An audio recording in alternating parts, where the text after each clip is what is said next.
Hello, ladies and gentlemen, and welcome to the Saturday edition of the audio podcast. I want to thank you so much for joining me wherever you're listening in the past, present, future hour. This Saturday's audio edition and the video podcast as well, the Saturday edition of the show, centers around President Trump's State of the Union. I promised you on Thursday's podcast that I would cover the State of the Union in depth on Saturday, and sure enough, it is the Saturday podcast, so here we are. No guest tonight, just me heavily critiquing the President's State of the Union, what I liked, and mostly what I liked. There wasn't really anything that Trump said that disappointed me, and whatnot. So, very good show overall. We had some great comments from the YouTube live chat. So anyway, folks, I think it's a pretty good show, and without further ado, we'll get started right after these messages from our sponsors. Thank you for listening, and enjoy the show, as always.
Ladies and gentlemen, and welcome to the Whitfield Report. I am your host, Sam Whitfield, broadcasting live from NGC Studios here tonight from South Florida. As always, welcome to the program, and thanks so much for joining me.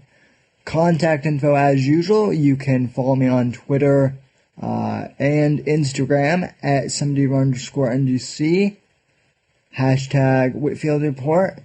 You can follow me on Gab at Sam Whitfield, Facebook.com/Whitfield Report, and of course thesamwhitfield.com for all your Sam Whitfield needs, even though I haven't updated that site in quite a long time.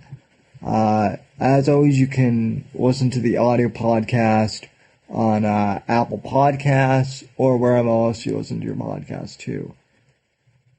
Alright, folks, so last week there was no live show because of technical difficulties, and I am sorry about that, but we're back live now, so the show is back in full swing, and tonight's episode is going to be a State of the Union special review. I'm going to be reviewing some of my favorite moments from the State of the Union address that Trump did on Tuesday of this week, I believe.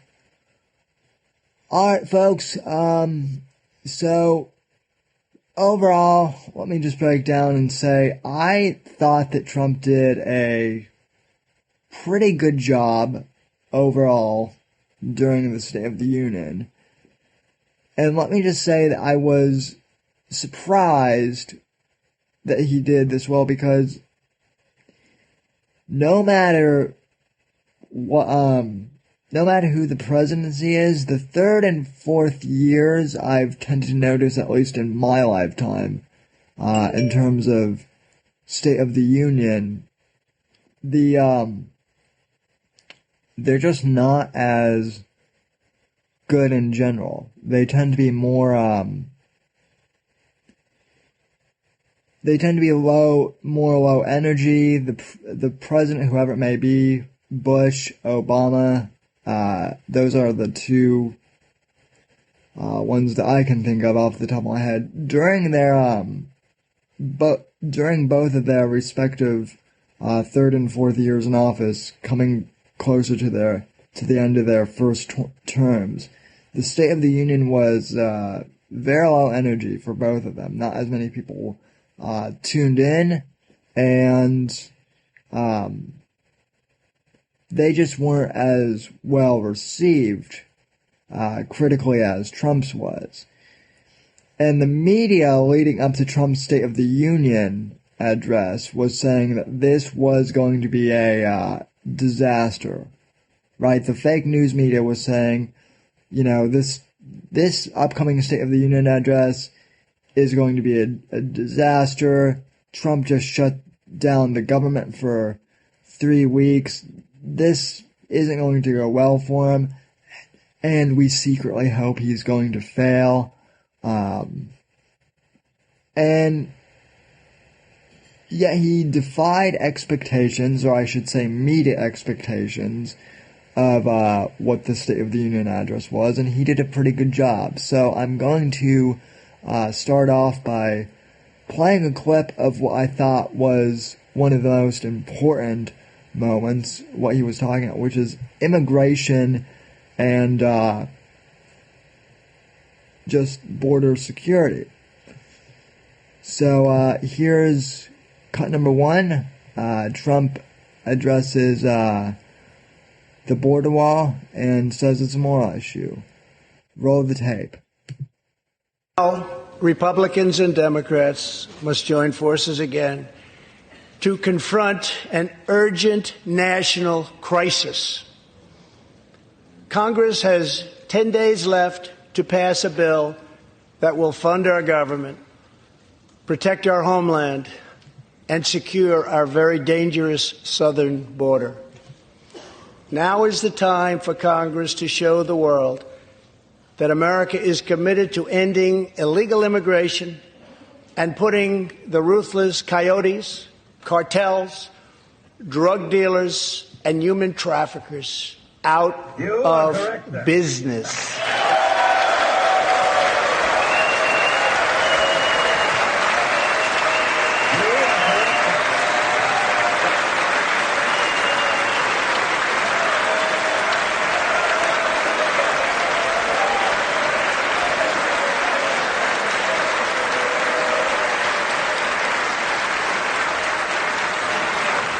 As we speak, large, organized caravans are on the march to the United States. We have just heard that Mexican cities, in order to remove the illegal immigrants from their communities, are getting trucks and buses to bring them up to our country in areas where there is little border protection. I have ordered another 3,750 troops to our southern border to prepare for this tremendous onslaught. This is a moral issue. The lawless state of our southern border is a threat to the safety, security, and financial well-being of all America.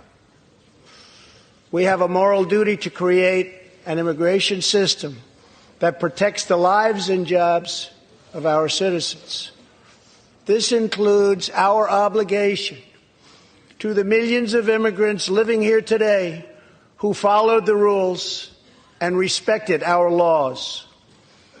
Legal immigrants enrich our nation and strengthen our society in countless ways. Now, this is a 12-minute clip, and I'm going to play all of it, but starting off, everything Trump has said is correct, hence why I'm playing You are correct, sir. Yeah, everything Trump is saying is correct. This isn't a big secret by now, ladies and gentlemen.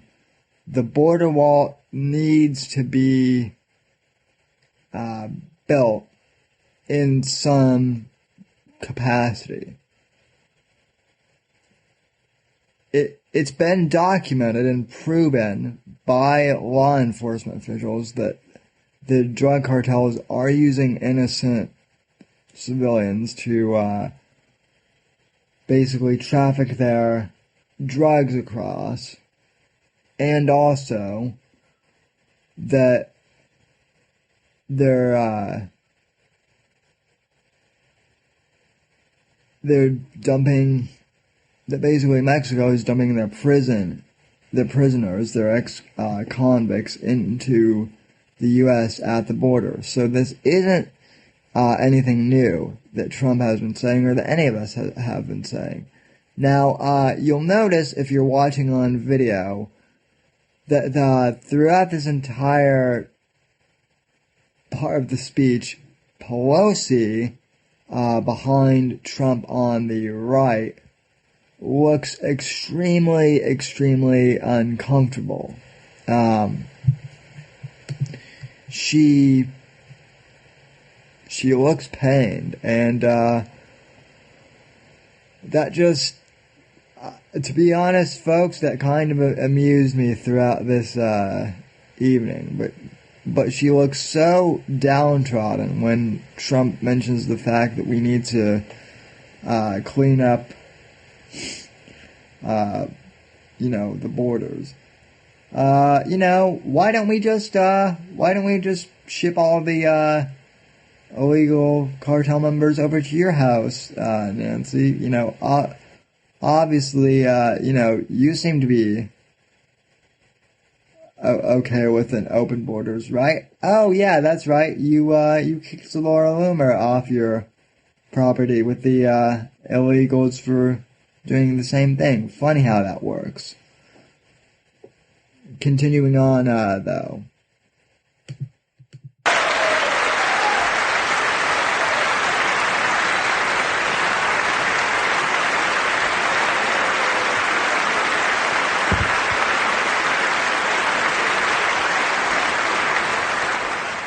I want people to come into our country in the largest numbers ever, but they have to come in legally.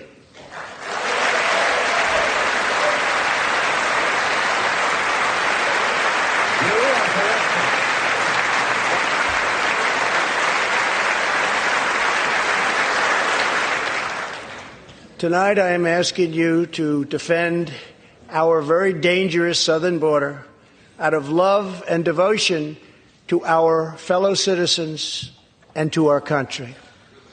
No issue better illustrates the divide between America's working class and America's political class than illegal immigration.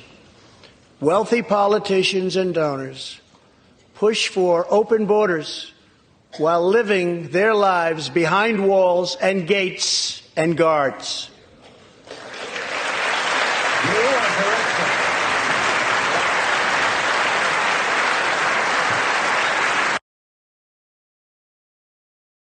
Another point that Trump brings up, that as Ed McMahon says here. You are correct, sir. Trump is correct. And this is what I was just mentioning a moment ago. Politicians and, celebrities live behind, they live in gated communities, protected by round-the-clock security, and yet these are the same people, preaching, that we need open borders and that we need to take migrants in of all types, whether or not they have the legal means to come in. Now, I am all for discussing if we need to reform immigration. I personally don't think that we do. Our laws seem pretty straightforward. But I am open to talking about making the process easier, but we need to do it legally. But we still need to build the border wall and secure the border as a whole.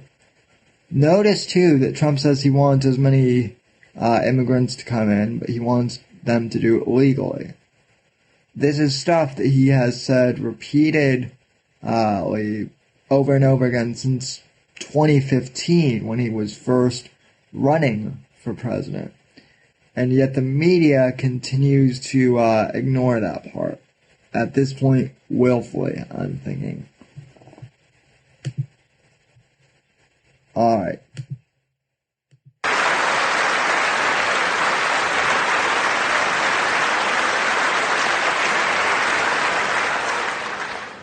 Meanwhile, working-class Americans are left to pay the price for mass illegal immigration. Reduced jobs, lower wages, overburdened schools, hospitals that are so crowded you can't get in, increased crime, and a depleted social safety net. Tolerance for illegal immigration is not compassionate. It is actually very cruel.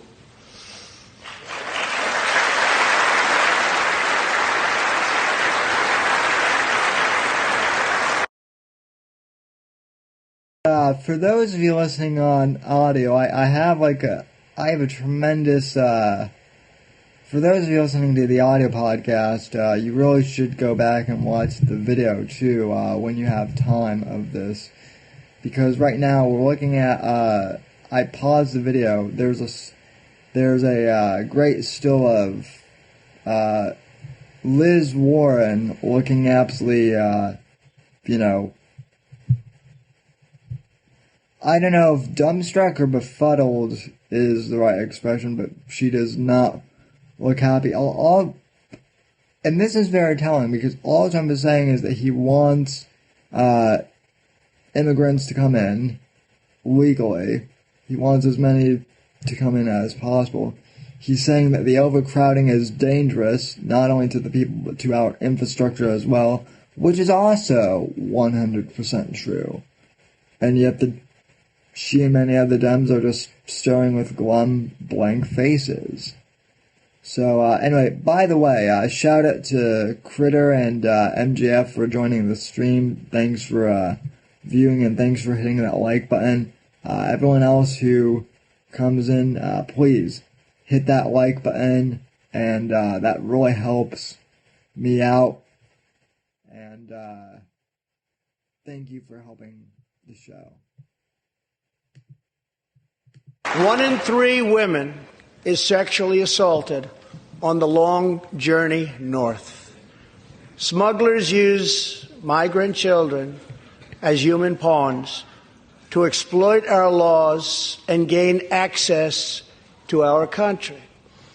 Human traffickers and sex traffickers take advantage of the wide open areas between our ports of entry to smuggle thousands of young girls and women into the United States and to sell them into prostitution and modern-day slavery. Tens of thousands of innocent Americans are killed by lethal drugs that cross our border and flood into our cities, including meth, heroin, cocaine, and fentanyl. The savage gang, MS-13, now operates in at least 20 different American states, and they almost all come through our southern border. Just yesterday, an MS-13 gang member was taken into custody for a fatal shooting on a subway platform in New York City. We are removing these gang members by the thousands, but until we secure our border, they're going to keep streaming right back in. Year after year, countless Americans are murdered by criminal, illegal aliens. I've gotten to know many wonderful angel moms and dads and families. No one should ever have to suffer the horrible heartache that they have had to endure. You are correct. Here sir. tonight is Deborah Bissell. Just 3 weeks ago, Deborah's parents, Gerald and Sharon, were burglarized and shot to death in their Reno, Nevada home by an illegal alien. They were in their 80s and are survived by 4 children, 11 grandchildren, and 20 great-grandchildren.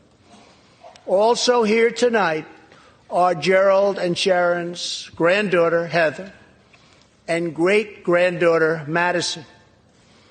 To Deborah, Heather, Madison, please stand. Few can understand your pain. Thank you, and thank you for being here. All right, now this was a pretty quote-unquote controversial moment, as the mainstream media dubbed it, when Trump quote-unquote used these families to score political points. But in my mind, that's not what he did here, and that's what the left does every single time a shooting happens, a school shooting happens. So Trump is using the I'll be honest, what he's doing is using these angel families for political capital to motivate Congress to pass the law. But at this point, I don't have a problem with that. And again, this goes to show that we need a border wall. So this was, I would call this a high moment of the speech for Trump, despite what the media says. Thank you very much.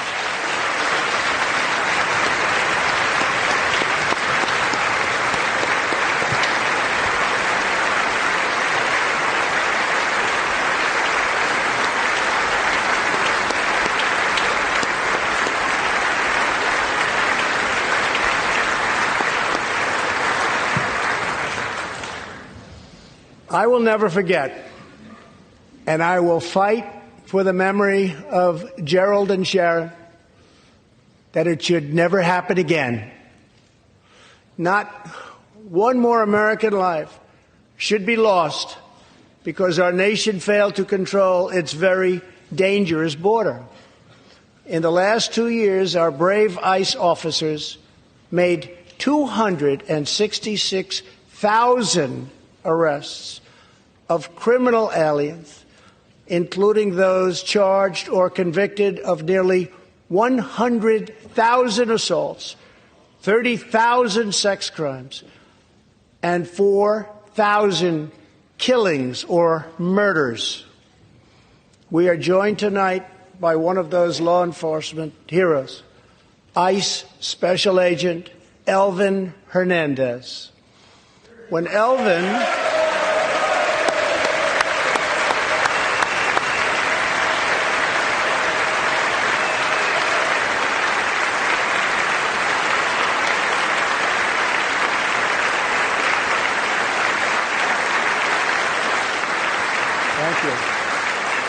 When Elvin was a boy, he and his family legally immigrated to the United States from the Dominican Republic. At the age of 8, Elvin told his dad he...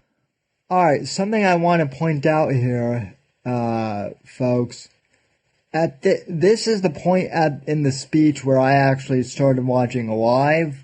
I was on my way home when the speech started, but at this moment in time,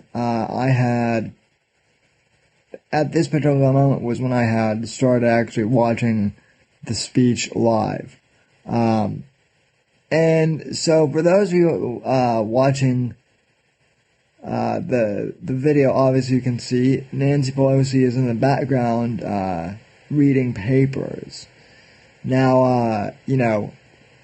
I came in watching it on Tuesday night, and I thought, what the hell is she doing? She's not even paying attention. She's on, camera, and she's reading the dossier, and she did this quite a few times. And,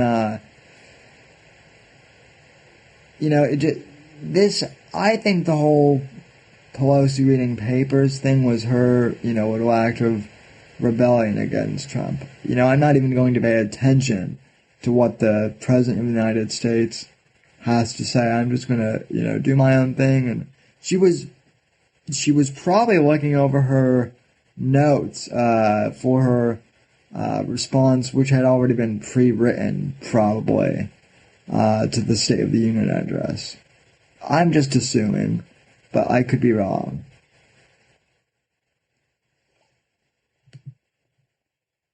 Wanted to become a special agent. Today he leads investigations. Oh, that was very interesting. When Trump mentioned that the ICE agent immigrated to the country illegally and wanted to become an ICE agent, Pelosi looked up from her papers just now, and she looks pissed. I mean, if you're watching this on video, you can kind of see the look on her face, which is kind of it's priceless, if I do say so myself.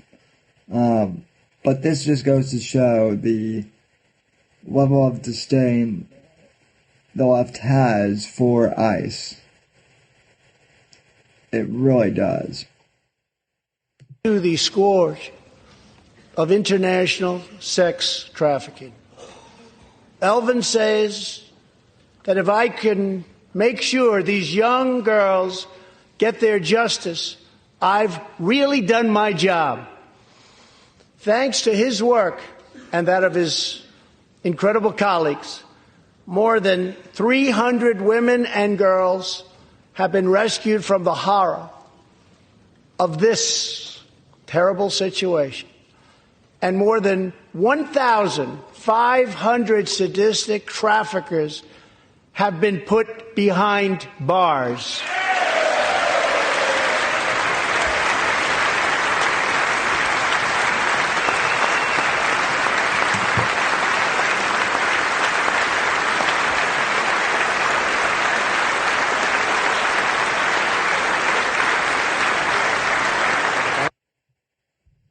Oh, well, that was interesting right there, ladies and gentlemen. I just have to stop right there.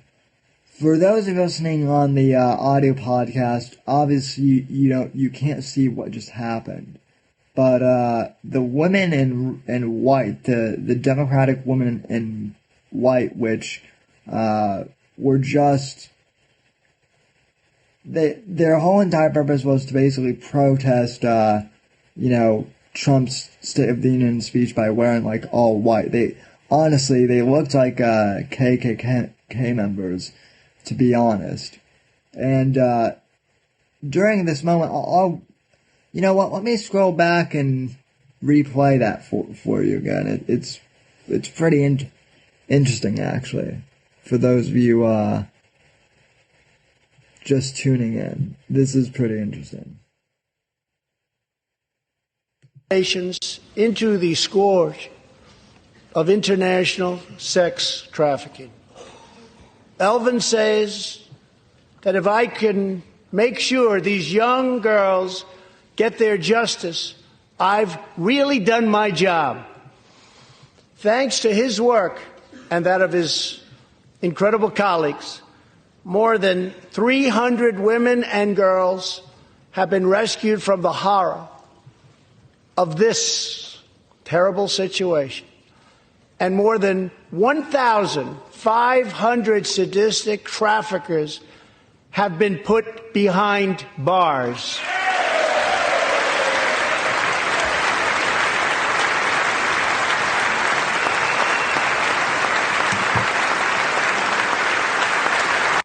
Okay, pause. Okay, so if you're watching on the video, you can clearly see this, but I'll just describe this for the audio listeners. Alexandra Ocasio-Cortez leans over to one of the other women and to one of the other lib femme hacks wearing white, and kind of consults her and, should we stand? And this other broad nods. Yeah, that's right, I used the term broad. This other broad nods and they stand up. As you'll see, they don't clap, they at least stand up.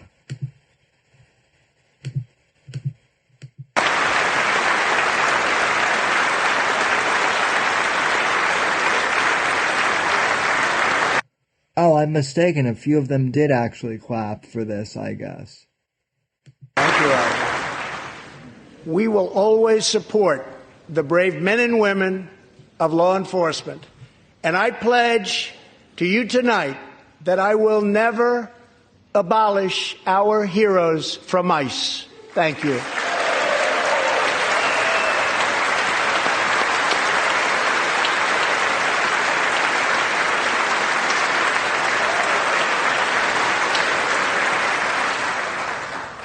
My administration has sent to Congress a common-sense proposal to end the crisis on the southern border. It includes humanitarian assistance, more law enforcement, drug detection at our ports, closing loopholes that enable child smuggling, and plans for a new physical barrier or wall to secure the vast areas between our ports of entry. In the past, most of the people in this room voted for a wall, but the proper wall never got built. I will get it built.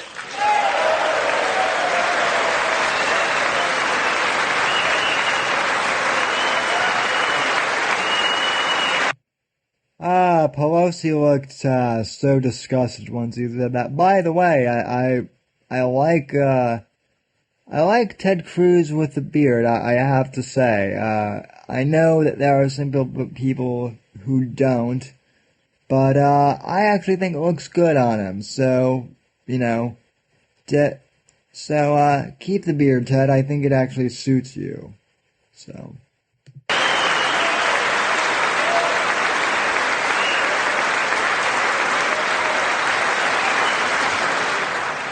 This is a smart, strategic, see-through steel barrier, not just a simple concrete wall. It will be deployed in the areas identified by the border agents as having the greatest need, and these agents will tell you where walls go up, illegal crossings go way, way down.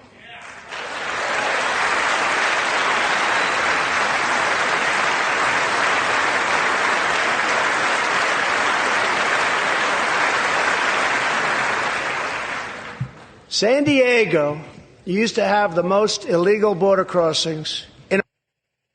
Okay, and Pelosi is muttering under her breath. Kamala Harris, right here, she's looking kind of smug. I don't know why she's looking so smug. But by the way, she's not gonna be the nominee. Okay. I'll explain more about that tomorrow on the American Watchman Roundtable podcast, but folks, I don't think she's going to be the nominee. I don't. Country. In response, a strong security wall was put in place. This powerful barrier almost completely ended illegal crossings. The border city of El Paso, Texas, used to have extremely high rates of violent crime, one of the highest in the entire country, and considered one of our nation's most dangerous cities. Now, immediately upon its building, with a powerful barrier in place, El Paso is one of the safest cities in our country. Simply put, walls work and walls save lives.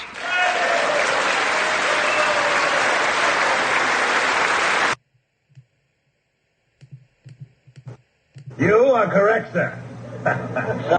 Yep, Trump is absolutely right. Walls do work and walls do save lives, ladies and gentlemen. And Gabe in the YouTube live comments made this is the best comment of the evening, I think. He said, Pelosi looks like she's wearing a ball gag. And if you look at, he's of course referring to the necklace she's wearing. And I saw that comment, I looked back at Pelosi, and it is true. She does look like she's wearing a ball gag here. So, that is, that's great. That's comedy right there from Mr. Gabe.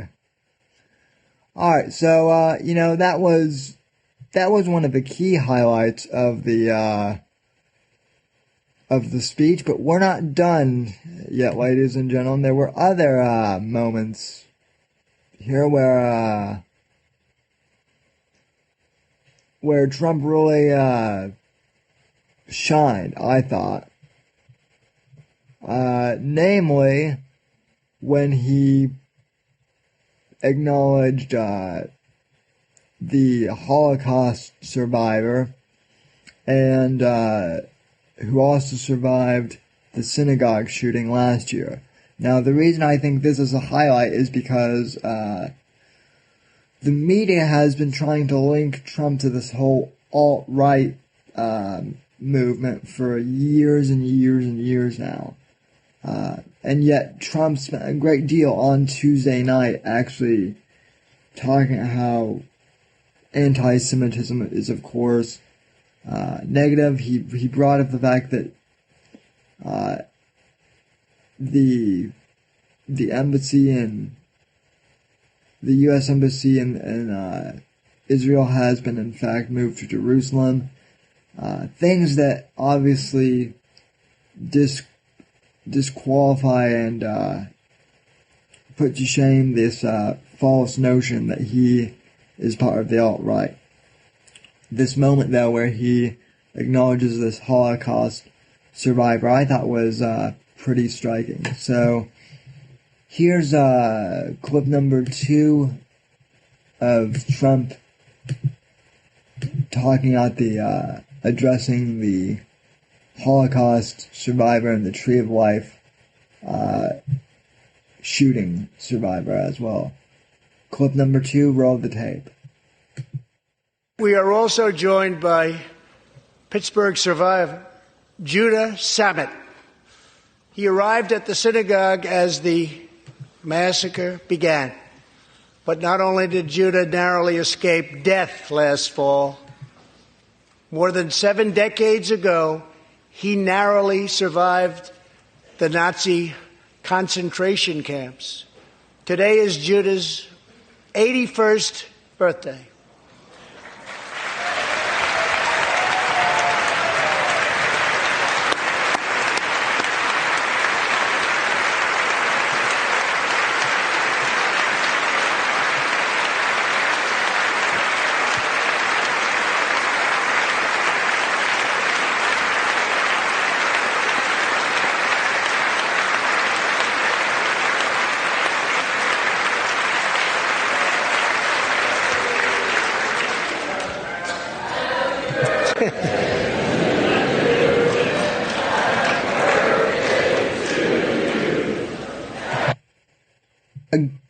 Again, even during this, Pelosi looks zonked out of her mind, ladies and gentlemen.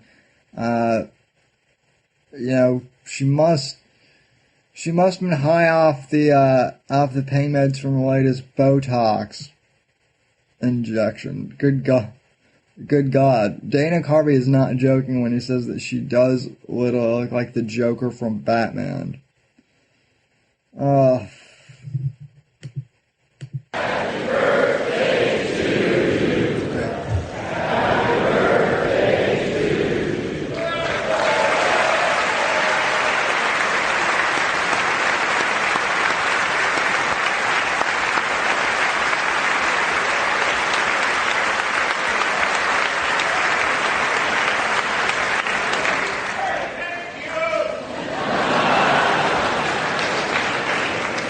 They wouldn't do that for me, Judah. Judah says he can still remember the exact moment nearly 75 years ago, after 10 months in a concentration camp, when he and his family were put on a train and told they were going to another camp. Suddenly, the train screeched to a very strong halt. A soldier appeared. Judah's family braced for the absolute worst. Then his father cried out with joy, "It's the Americans! It's the Americans!"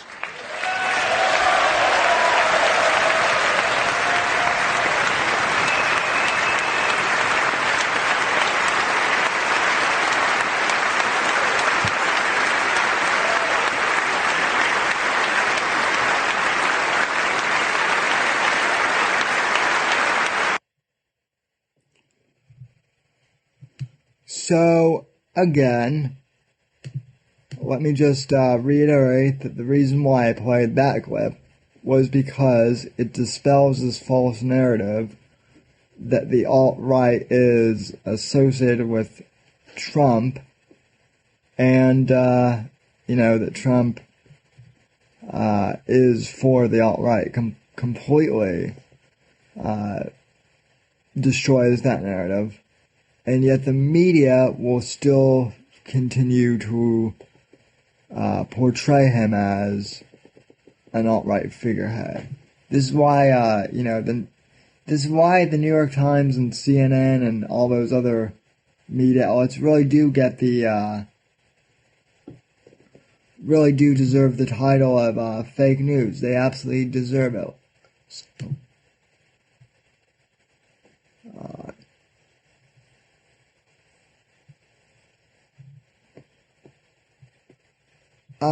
Okay, so what do we have next on the list?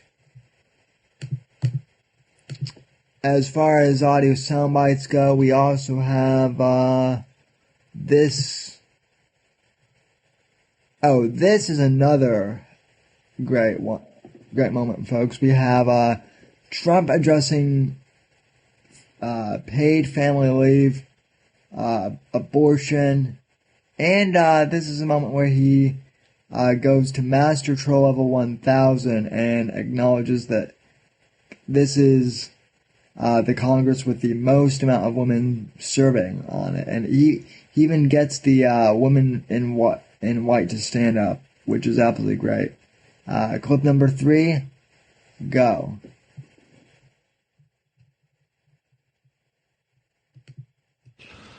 To help support working parents, the time has come to pass school choice for Americans' children.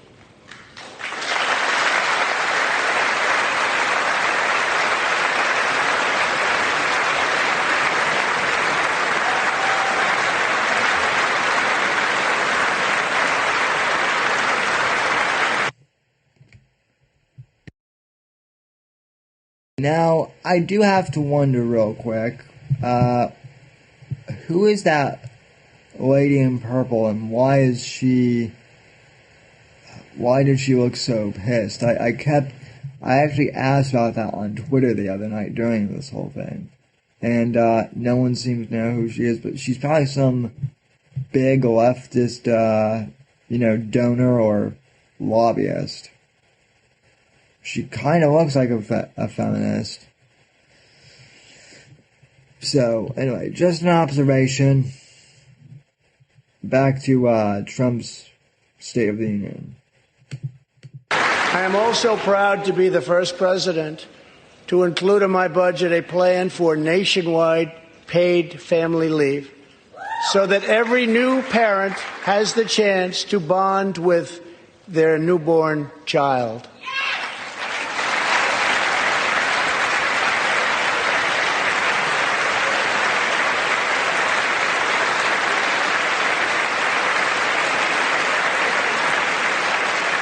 There could be no greater contrast to the beautiful image of a mother holding her infant child than the chilling displays our nation saw in recent days.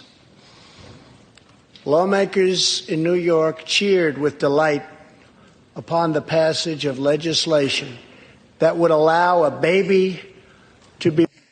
Now, okay, folks, now I just got done, commenting on how, how Trump addressing the Holocaust survivor proves that he isn't anti-Semitic. But I've got to say that Chuck Schumer right here is not doing any favors to to dispel this.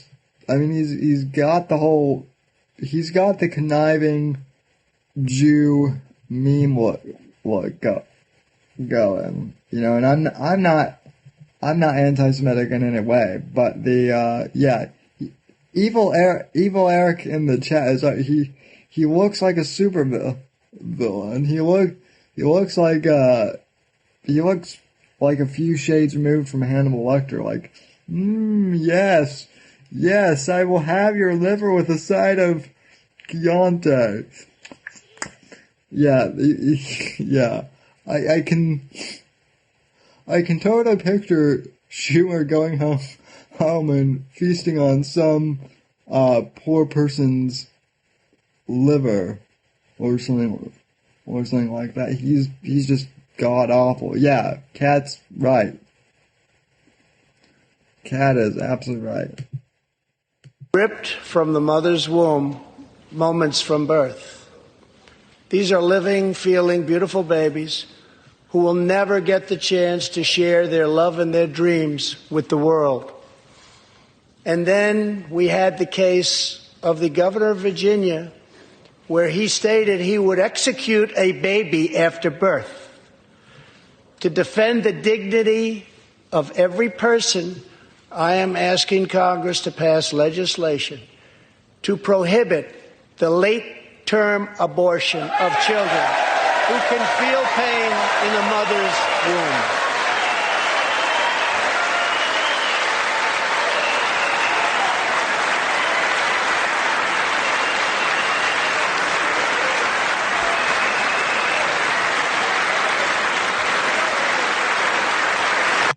Oh, and there's the new KKK, feminist movement. Very telling.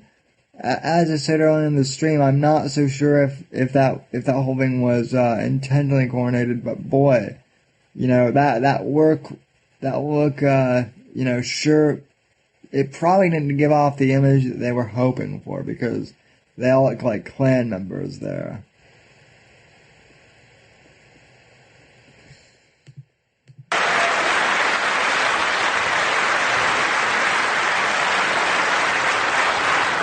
Let us work together to build a culture that cherishes innocent life.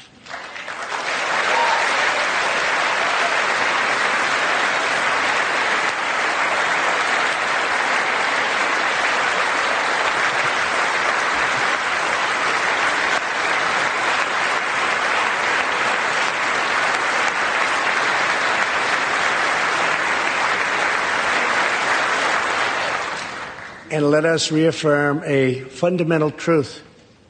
All children, born and unborn, are made in the holy image of God. Hi, everyone. George Stephanopoulos here. Thanks for checking out the ABC News YouTube channel. If you'd like to get more videos, show highlights, and watch... No. No.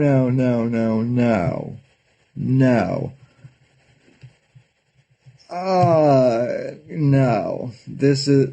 Okay. I should have cut that out before I uploaded that, but here's what I have to say to George Stephanopoulos and the ABC crew. Yes, I did get some of these clips from ABC News, but nevertheless, this is what I have to say to George Stephanopoulos. Shut up! It's Daddy, you shithead. Where's my bourbon? Fucker. Fuck! You fucker! Yep. So, yeah, that's pretty much what I think of the media. That's also what I think of of all these Dems who are sitting for, late-term abortion. Kat and Eric both bring up a good point. And I addressed that on the audio podcast last week. So if you haven't heard that, please go on Apple Podcasts and subscribe.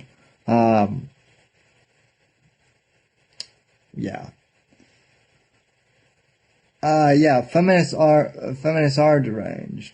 You're absolutely right, Kat. And as I mentioned before, now they're going after NFL cheerleaders too, as I mentioned on the Thursday audio podcast. But anyway, so yeah, Trump doing national family paid leave. Oh my God, what a horrible monster he is for doing that. I thought that was a pretty I thought that was a pretty big moment in the State of the Union address. Also very telling for how the Democrats reacted to as well, ladies and gentlemen. Very, very telling. And finally, what I would say is Trump's best moment in the State of the Union address. And by the way, if you haven't already, please go ahead and hit that like button and share this with your friends.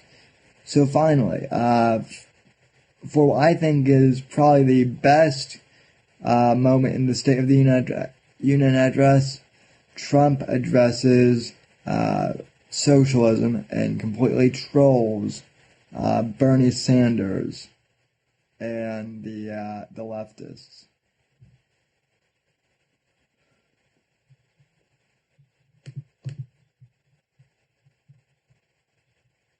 Alright, here is the best clip. Cut number 5. Roll the tape. Part of a bold new diplomacy, we continue our historic push for peace on the Korean Peninsula. Our hostages have come home. Nuclear testing has stopped. And there has not been a missile launch in more than 15 months. If I had not been elected President of the United States, we would right now, in my opinion, be in a major war with North Korea.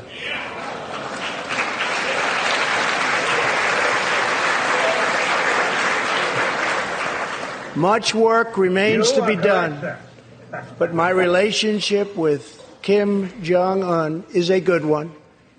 Chairman Kim and I will meet again on February 27th and 28th in Vietnam.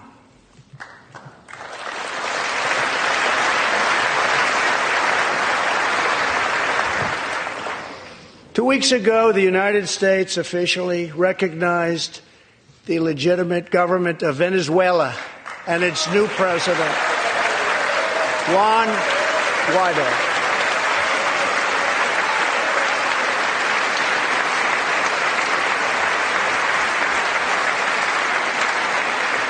We stand with the Venezuelan people in their noble quest for freedom, and we condemn the brutality of the Maduro regime, whose socialist policies have turned that nation from being the wealthiest in South America into a state of abject poverty and despair.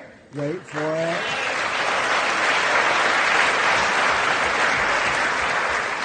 Here in the United States, we are alarmed by the new calls to adopt socialism in our country. America was founded on liberty and independence, and not government coercion, domination, and control. We are born free, and we will stay free.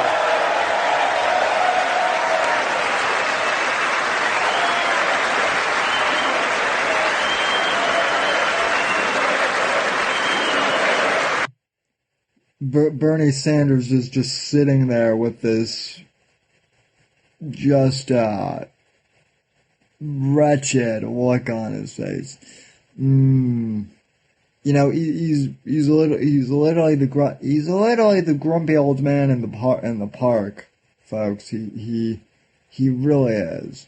I would like socialism. I want, centralized healthcare. I want the rich to basically give me all their money because, fuck them. And, these capitalists, they've been fucking me in the ass all these years, even though they're more successful than I am, and even though I'm lazy and,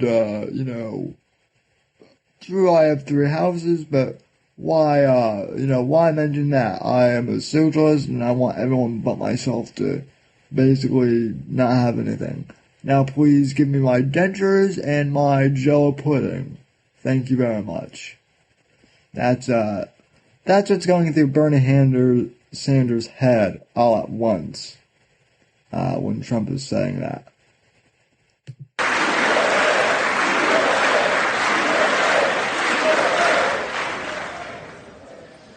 Tonight, we renew our resolve that America will never be a socialist country. No, we will not be, Mr. President. Let's see.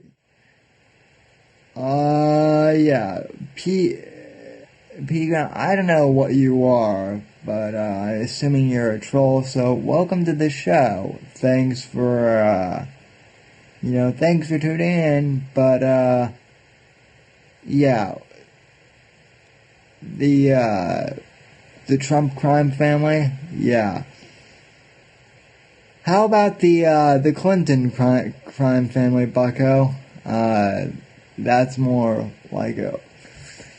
Alright, yeah, so, those are my favorite moments from the, State of the Union address. As I said, ladies and gentlemen, most people thought that this was, going to be a real downer as far as State of the Union speeches go. Most of the State of the Union speeches from past presidents usually don't go that well in the past for the third and fourth year. Usually they lack energy and just aren't that good. But Trump's speech, I thought, on Tuesday was pretty good overall. He did get a little, he did toe the neocon line a little bit when it came to foreign affairs and foreign policy, but overall it was pretty good. So, anyway,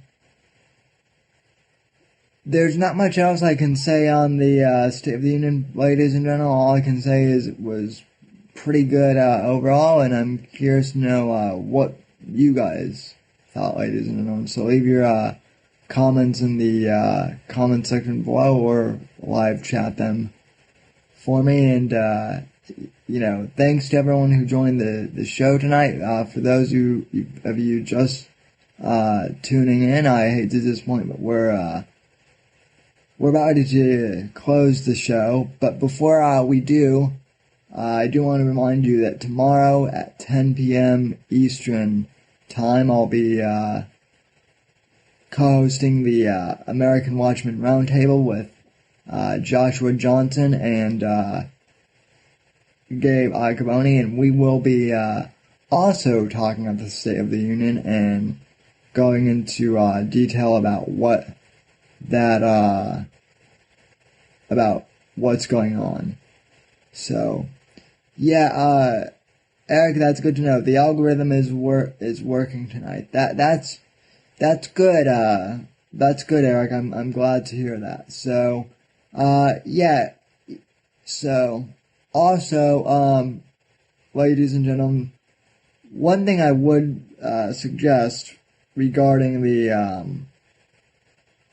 regarding the live stream, ladies and gentlemen, because the replay, YouTube is being weird as of late. So first off, when subscribing to my channel, and by the way, thanks to all who have subscribed, I've gained over 20 subscribers this week, so my channel is now at 120 subscribers. So, thanks to everyone who subscribed, and thanks to Merch and Royce over at Revenge of the Sis for helping me get more subscribers. I really appreciate that. But for those of you who aren't receiving stream notifications, first of all, make sure you have the notification bell tagged for my stream channel, this one, and also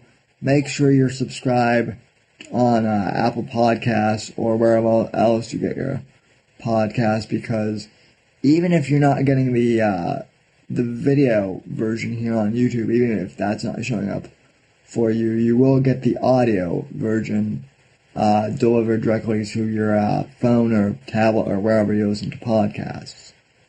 So, be on the lookout for that. But yeah, I do think YouTube is working a little bit better now. So, as I mentioned, tomorrow night will be the American Watchmen Roundtable. We'll be discovering the State of the Union again tomorrow evening. Oh, actually, now that I think about it, ladies and gentlemen, because I'm looking at the show notes for tonight, there actually was one more thing I wanted to bring up. So let me open a new tab. Someone sent this to me, and I'm glad I remembered this before I shut the stream off. Ladies and gentlemen, it was I thought it was pretty hilarious, actually. Basically, Alexandra Ocasio-Cortez, AOC, has been trying to get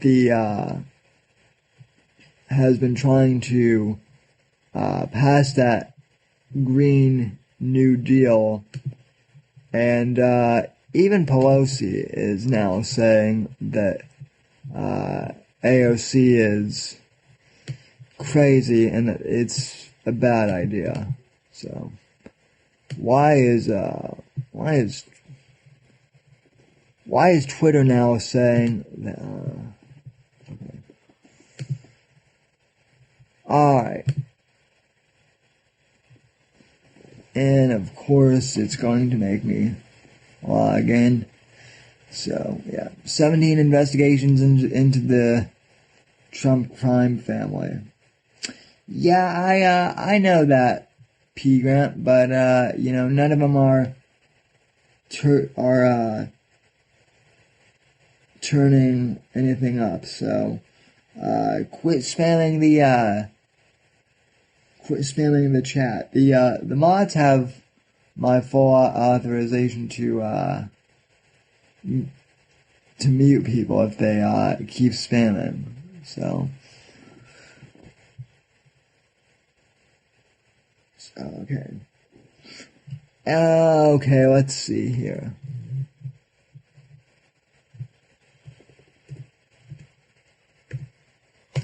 And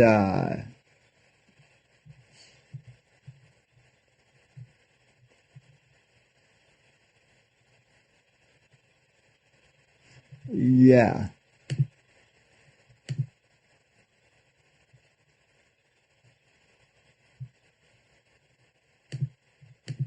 By the way, I do want to give a quick shout out to my buddy Eric, Evil Eric, who drew a pretty good sketch of me on the channel and for the channel, and so I want to give a shout out to him for doing that. I retweeted it on my Twitter feed. So thanks once again for doing that, Eric.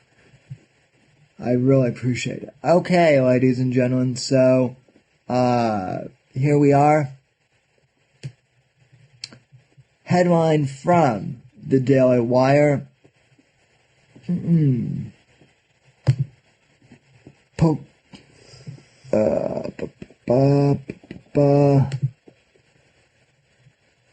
Install later. Okay. Whoa. That is not what I was hoping would pop up. Okay. Weird. Let me read this article to you from the Daily Wire, though. Headline, Pelosi excludes Ocasio-Cortez from new climate change committee. And this will be in the show notes, ladies and gentlemen, for the podcast. Okay.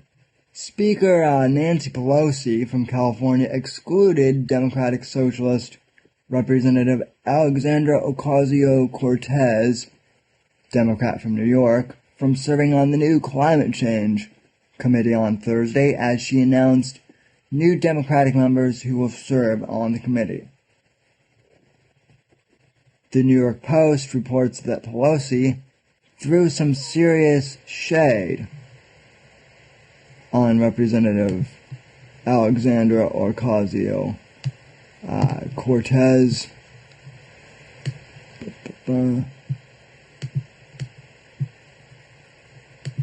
Get rid of. Okay, yeah, sorry about the pop-ups. Let's see. When asked about Ocasio-Cortez's Green New Deal during an interview with Politico on Wednesday, Pelosi appeared to dismiss the Ocasio-Cortez's plan.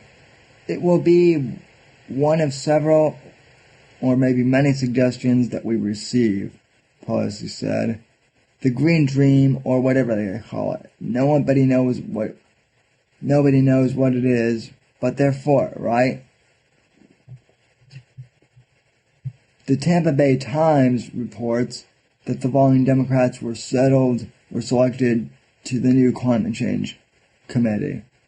Representatives Ben Ray Lujan of New Mexico, Suzanne Bonamici of Oregon, Julia Brownlee of California, Sean Casten of Illinois, Jared Huffman of California, Mike Levin of California, Donald McEachin of Virginia, and Joe Negussi of Colorado. We have a moral responsibility to protect God's creation for generations to come, Pelosi tweeted. That is why today we named members to the Select Committee on the Climate Crisis. This is extremely ironic considering that Pelosi sat for the period of time when Trump was protecting the unborn, ladies and gentlemen. It really is ironic. But at any case,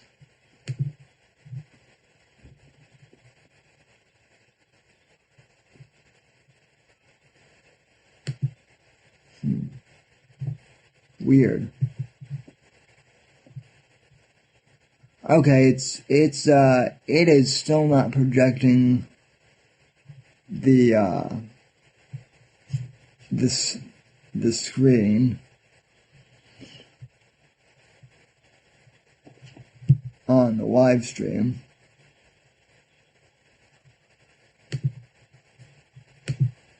Okay, back to the article. But Pelosi's announcement concedes with Ocasio-Cortez's Thursday release of coincides with Ocasio-Cortez's Thursday's release of a Green New Deal resolution that calls on the United States to mobilize against climate change, just the way the nation mobilized to fight World War I. This is such a major watershed moment, and I am so incredibly excited that we are going to transition this country into the future and that we are not going to be dragged behind by our past. I'm so excited by that, Ocasio-Cortez said. Today is the day we truly embark on a comprehensive agenda of economic, social, and racial justice in the United States. That's what this agenda is all about. So of course it's the same Marxist bullshit she's been peddling and that socialists like Bernie Sanders have been peddling for quite a while now. Continuing on. But the Green New Deal has many detractors. The excessive intervention Representative Ocasio-Cortez calls for would be crippling for the environment, simply because it would slow the economic growth process that makes green energy advances possible to begin with, Jason Pye opines at Real Clear Markets. Seemingly missed by Representative Ocasio-Cortez and other environmentally focused Democrats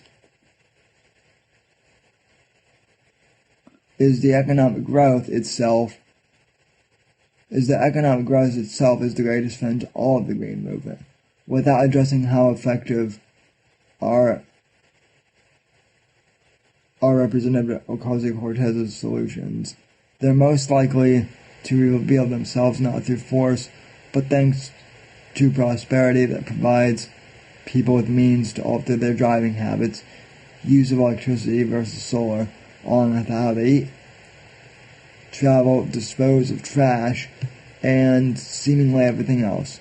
Simply put, growth is what frees us up to focus our energies on fixing the world around us. It's no exaggeration to say that if implemented, the Green New Deal would upend our way of life and destroy the liberty and prosperity of Americans of all backgrounds currently enjoy, Jared Stepman writes at the Daily Signal. The Green New Deal doesn't just include environmentalist proposal, it also includes a grab bar bag of other left-wing goodies to mitigate deeply entrenched racial, regional, and gender-based inequalities in income and wealth, including, without limitation, ensuring that the federal and other investment will be equitably distributed to historically impoverished, low-income, decentralized, or other marginalized communities in such a way that builds wealth and ownership at the community level. So basically, even Nancy Pelosi is saying, this Green New Deal is complete bullshit, ladies and gentlemen. So for once, I would like to, praise Nancy Pelosi and say thank you for, thanks for sticking up, to Ocasio-Cortez. And I know Ocasio-Cortez is memeable, folks. I get it. She is a truly living meme. I understand it. I get it. And it is hilarious. But she is also radically dangerous. She is a true, she is a true socialist, borderline communist. Very scary. Alright, folks, so that concludes this episode of the Whitfield Report. I want to thank everyone for tuning in to the show this evening. Thanks to Jeff, Eric, Gabe, Alyssa, MJF, Critter, all of you who tuned in, and all of you, of course, who listen to this on the audio podcast as well. I want to thank you all for tuning in, and wherever you are, don't forget to tune in to the American Watchman Roundtable tomorrow night at 10 p.m. Good night, God bless, and God save this great nation as always.